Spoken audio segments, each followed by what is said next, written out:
Hello everyone, I am A. Salman Sajid. Today we will learn about nodal analysis, a topic under the method of network analysis under CSE 250. There are basically four steps. At first, we need to identify the nodes. Let's take an example.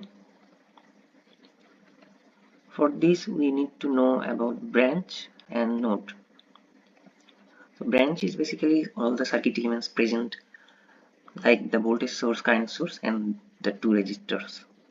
And node is the point of connection between two or more branches. So this is a node which connects the voltage source with 5 ohm resistor, and this is another node connecting 3 branches, and this is another node. For ease of analysis, we normally take the below nodes to be the reference node at ground potential. Then we need to mark the currents. Let's mark it as ion, this as I2 and this as I3. So the next step is apply KCL. So at node on, by inspection we can see that V on is 10 volt. So we don't need to apply KCL here, but at node 2 we need to apply this, as we know that current entering the nodes is equal to the currents leaving from the node. So ion plus I3 equals to I2 here.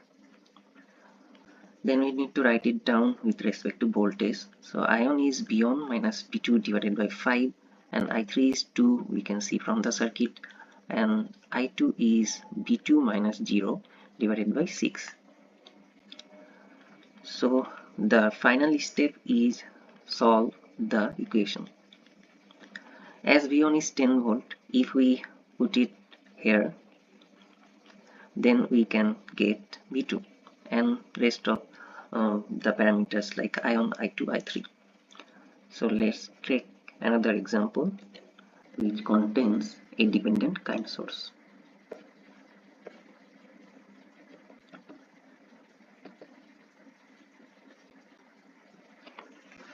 So as we know that first step is identifying the nodes, so let's identify.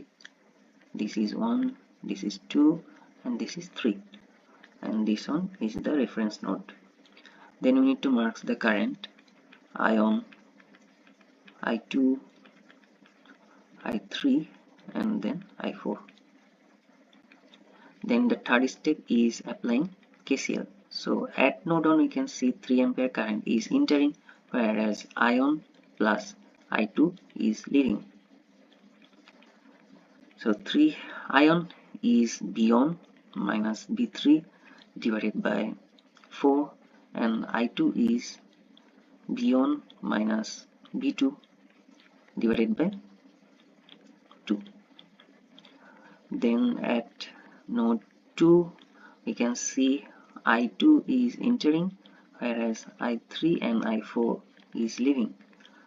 So I2 is nothing but Ix, which is V1 minus V2 divided by 2 again. I3 is V2 divided by 4, and I4 is V2 minus V3 divided by 3. Then at node 3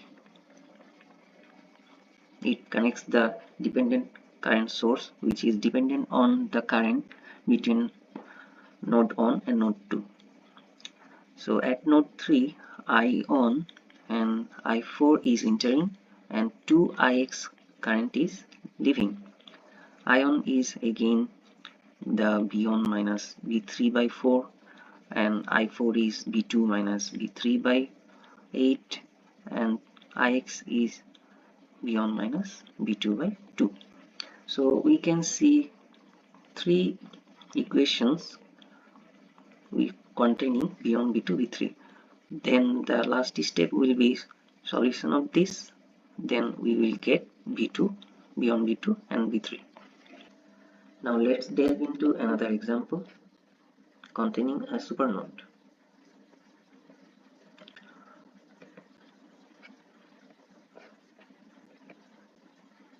A voltage source enclosed between two non-reference nodes and elements connected in parallel with it forms a supernode.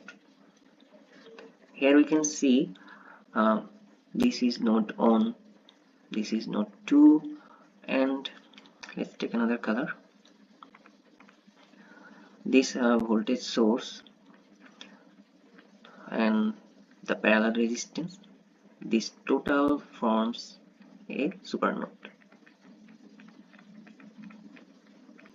A supernode has no voltage of its own, but there is a voltage difference between the two non-reference nodes, here 1 and 2. We can think it as an example of tug of war. Let's say two men, they're pulling their ropes. So let's assume their difference is 2 meters. So at any moment we cannot say that this group of people has a particular position, like if it is A somewhat sometimes, then it can be B sometimes, then it can be another position in another time, but their difference, that is the distance, is same.